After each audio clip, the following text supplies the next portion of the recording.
Today we're installing the Madjax universal side mirrors.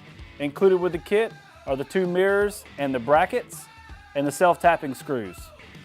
First thing you want to do is engage the parking brake and switch the key to the off position. If you have a windshield on the cart, you want to pick the windshield up and put it into the upright position. The reason we're going to do this is to make sure that the side mirror is out of the way. Next, you're going to mark your location. I suggest sitting in the cart seat and checking the mirror again. We're doing this to make sure the mirror is at eye level. Now we're going to make a small mark at the bottom of the bracket to mark the location. Now we're going to detach the mirror from the bracket by removing the nut and the washer at the bottom side of the bracket. You're going to use a 10mm socket and retain the hardware.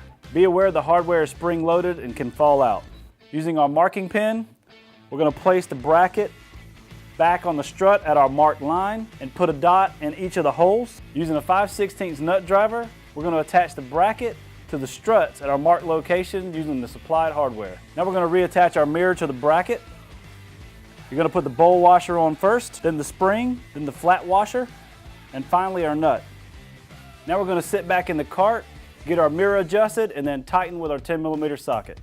Before we move to the other side, we're going to take a measuring tape and measure from one flat point down to the top of the bracket so that when we go to the other side, we'll know where to start our bracket at.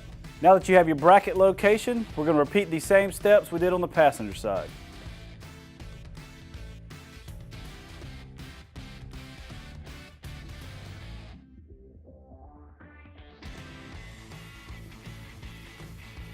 You're now finished installing your Madjax universal side mirrors.